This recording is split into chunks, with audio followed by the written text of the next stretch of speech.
Now, there actually might be some evidence out there that some people might have, regular civilians might have, stored away somewhere and they don't even realize it.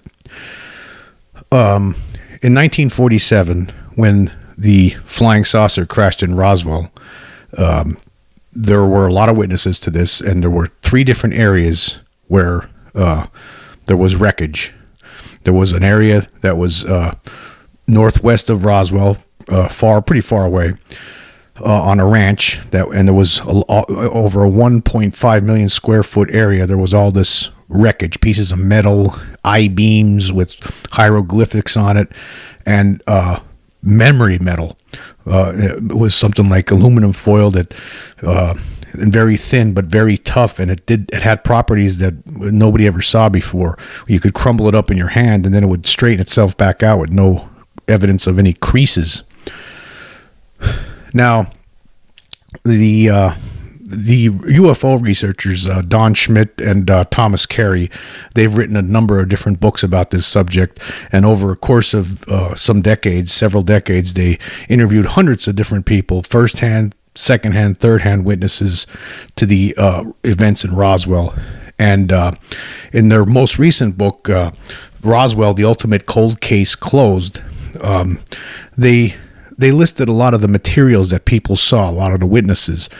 And I highly recommend this book, by the way. If you don't believe in Roswell after you read this book, well, you'll change your mind. I'm certain of that.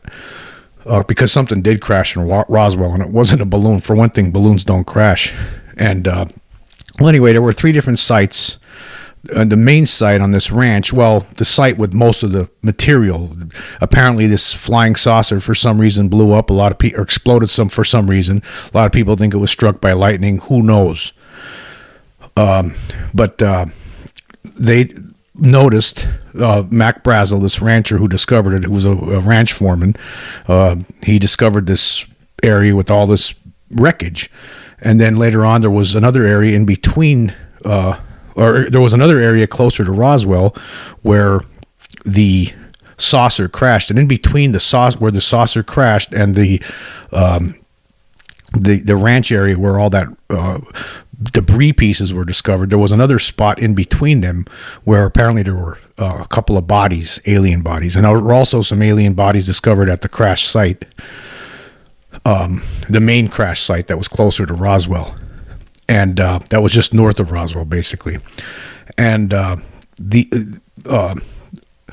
was a lot of witnesses to this, but some of the debris that was discovered further away from Roswell, where this thing exploded, some of the metal was so hard and so tough it couldn't be bent, and even it was extremely thin, but it couldn't be bent or burned or nothing. They could do nothing with it. And this is according to different witnesses, including Jesse Marcel Sr., who was the top intelligence guy out at that Roswell Air Force Base, which was, by the way, the only place where they had atomic bombs were stored during that time. So this guy knew his stuff.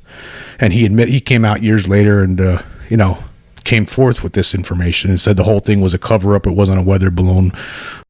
You couldn't even bend it. You couldn't dead it. Even with a sledgehammer would bounce off it. So I knew that I had never seen anything like that before. And as of now, I don't know what it was. It was not anything from this earth that I'm quite sure of. Because being an intelligence officer, I was familiar with just about all materials used in aircraft and our air travel. This is nothing like that. It could not be. It could not have been. The Army has tried to offer. The Air Force has tried to offer different excuses over the years. None of the excuses make any sense whatsoever. They're actually more preposterous than the idea of a flying saucer crashing in Roswell, near Roswell. But now, according to the Schmidt and Carey in their book, this area that the ranch area, the Army Air Force had different military personnel go over that area over and over. They would send guys out, military guys out with containers, with sacks, and collect as much stuff as they could. They would do this over and over again. In fact, they were still doing it like a year later. And some people reported. They wanted to make sure that there was nothing left behind. So they would have these army personnel go over that area over and over again. And it's thought that some people might have decided to stick something in their pocket and take it home with them. And it would be interesting, right now, in some shoebox in an attic or in an old garage somewhere, there might be a piece of this memory metal. And if somebody were to, discover that, we could take things from there, and this whole argument will be over. Now, it would be difficult, regardless, to prove that it came from the Roswell crash. But however, the fact is that if you had a piece of this metal, if a piece of this metal was presented to the scientific community, and they were to look at it, that would prove that there's something going. And it's metal that doesn't exist, that we know doesn't, that we don't have, as a human race, and exhibits properties of metal that we are unfamiliar with. That would help prove the reality here that extraterrestrials are present on this planet. And so if there was somebody, a family member, somebody who's probably long gone by now, because anybody who's still alive from that period would be in their hundreds. If you had a relative, a great-grandfather, grandfather that was served in the Army Air Force, because back then in 47, there was no Air Force yet. It was called the Army Air Force, or in the Army. And they were stationed near Roswell, or they had a report to Roswell at some point that you're aware of, or maybe you heard stories. Maybe maybe this person's no longer with us, but maybe there's something that they left behind somewhere in a box, in a shoebox. Maybe some people out there actually know about this and they're afraid to come forward with it. If you do, there's no reason to be afraid. Just come forward with it. Present it to the right people. There's different scientists out there. Look up Tom Carey and Donald Schmidt. Check out, look up that book, Roswell, The Ultimate Cold Case Closed. Read that. Contact those guys. Contact somebody you can trust. If you have something in your possession that could end this whole debate, and you've been sitting on this for a long time out of fear, because at the time when this happened, a lot of people were, they reported receiving death threats from different Army personnel about if they didn't keep their mouths shut, they might be shot and thrown out in the desert somewhere. Now, this is one of the reasons why I don't think Roswell, I don't think the government will ever come clean about Roswell, and that's because of the death threats. However, at the time, I understand it in a way. For one thing, the people that issued those orders, the people that told other military personnel that, hey, you got to scare these people. They can't talk about this. Those people who issued those orders, they're long dead. Okay, this is the sins of the fathers. I mean, there's nothing we could do about that. The people that are in control now of this information, it's time to come clean. I mean, because the people that were connected to making these decisions back then are gone. And it's actually, in a way, it's almost understandable. It was such a strange event in can you imagine 1947 finding something from outer space? It probably took them time to realize where exactly it came from. That's why, there was a fear probably that, hey, we don't even know really where this came from. Maybe they thought, some of them probably thought it was a trick, a Soviet trick maybe. Who knows what they were thinking? It probably took a little while before they all start coming around and realizing this isn't from Earth. This is from outer space. These beings ain't from here. This couldn't be a trick. It's look at this. Look at the craft that they're flying. It's otherworldly. It probably took them a while to accept that fact themselves. Hence the tremendous secrecy that ensued. So that I don't think they'll ever come clean about Roswell. I just don't think. I hope I'm wrong about this. Right. For one thing, there's a lot of people out there that don't believe this. But when you do your own research and actually read the book by researchers like Schmidt and Carey, you'll understand that something actually happened there. But again, there was different kinds of materials that were seen out there near Roswell and were handled by different people. And there's, it's all listed in this book. And again, some of this material, like, there was extremely hard, thin metal that could not be bent or broken or burned. There were these I-beams with hieroglyphics on it that couldn't be deciphered. But I think most intriguingly, well, actually, there was a little black box that was discovered that could not be opened. Now, of course, I'm sure that the government has that in their possession, or has it in their possession since 1947. But there could be pieces of that memory metal floating around somewhere in a box in a garage. I mean, it could be, somebody could have died and moved into a house years later, and there could be a bunch of old junk in a garage somewhere. And if you went through that stuff, there could be a piece of this metal. And if there is, well, we could end this debate pretty quickly. I mean, if somebody was to come forth with any evidence of that crash saucer in Roswell from 1947, we probably won't be able to prove. I mean, it's not going to help with the argument that something happened in Roswell. Although there's more proof that something otherworldly crashed in Roswell than what the Air Force has ever claimed. I mean, their book, the Air Force's book called The Roswell Report, Case Closed, stated that what witnesses saw, the dead bodies, the alien bodies that were at the site, were actually dummies, anthropomorphic dummies that were tossed out from high altitudes to study the effect on what jumping out from high altitudes would have on people. But unfortunately, for the Air Force, that program didn't start till 1953. But the Air Force's contention was, well, people's memories got mixed up over the years. But besides that, I mean, these people they weren't describing dummies. Anybody could, if you saw a mannequin laying out in the desert, it's the same thing. Oh, it's a mannequin. These people said, no, these were little beings with big heads and big eyes. The witnesses that saw them. And apparently one of them was alive. And apparently alive for a little while after it was discovered. And what they did with it, and who knows? How do you communicate with a being that's that evolved on a planet and is way more advanced than we are? How did that go? Probably not well.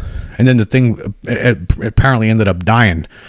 From what we know, again, you get all this. There was all these witnesses to different events of Roswell. When you stitch it all together, it paints a picture.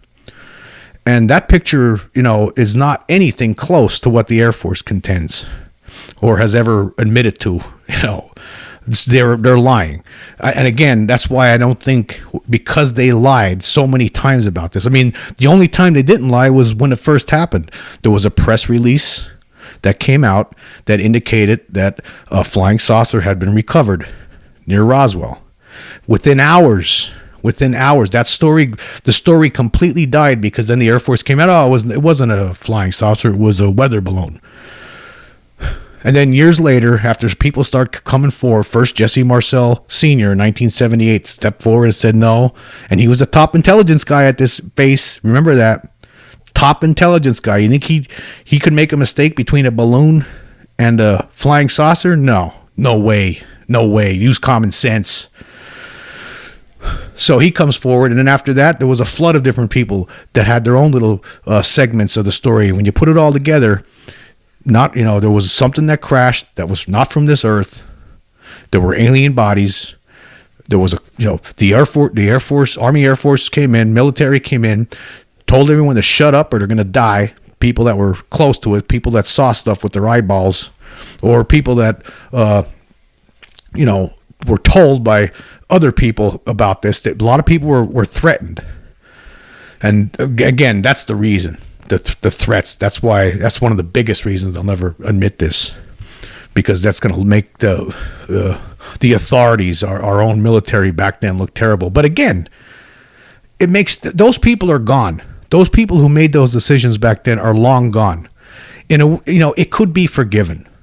That's why I say that to the Pentagon. That could be forgiven. People will understand why you couldn't come forward back then. It would have caused a panic. There's no question. It was a good idea to keep it secret at the time. I understand that. I think a lot of people do. I think a lot of people will understand it. It's happened so long ago now. It's 75 years ago. We're going in 2022 is going to be the 75th anniversary of Roswell. Boy, it'd be nice to get the truth finally from the military about this. Just come clean.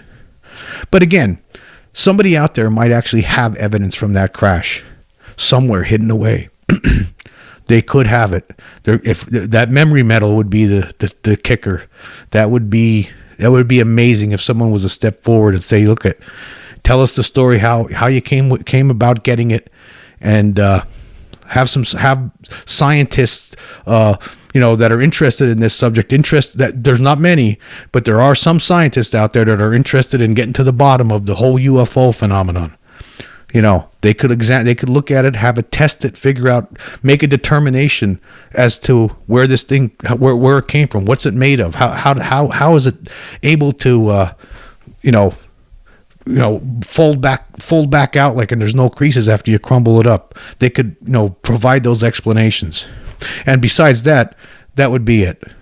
That would be it for the most part. Still, some people wouldn't believe it, but we would have more proof to solidify the whole case.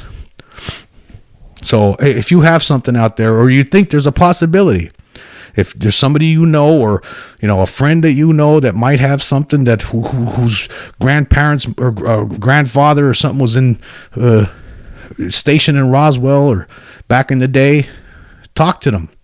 We can get to the bottom. Civilians could get to the bottom of this too.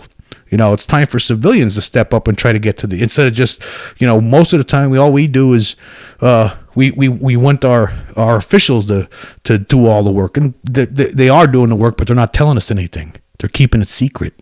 So I guess we got to take it into our own hands sometimes and figure this out ourselves. So, and whatever you do, keep it, if you do have something, do whatever you can so you make sure that nobody could swoop in from the government and steal it from you, or come in and tell you to keep quiet about it. Make sure you get it out there. Make sure that there's you get it in the right hands. Contact Kerry or Schmidt or somebody that you is interested in this subject, and that's going to do the right thing. All right. Make sure you don't, and keep it quiet. Don't tell anybody till you get it into the right hands. Because we could end this whole debate. We could end this whole debate right away. Next week, this whole debate will be over if somebody was a step forward with a piece of that memory metal. Because somewhere, I'm sure the government has most of it stored away, just like probably in some warehouse, like at the end of Raiders of the Lost Ark. Could be stored away in some place like that. However, it could be, somebody could have a piece of this sitting around, and they could be playing. They know about it, and they just don't tell anybody about it. Maybe it's a family secret. Hey, it's time. If it's in your family and you've been keeping this a secret for years and years through the generations, it's time to come clean. It's time to come clean. Don't be afraid. Once you get in the right hands, there's nothing anybody could do about it. And then the whole debate's over, and we move on, and we forget about all of this. These skeptics could go home. The government could finally start to come clean. Maybe they need they need to be prompted. They need to be, this could prompt them to finally just, stop with this whole facade of, we don't know what it is. They know what it is. It could end that whole facade, and we could just, get on with it already. Move on as a human race with the reality that there are extraterrestrials visiting this planet.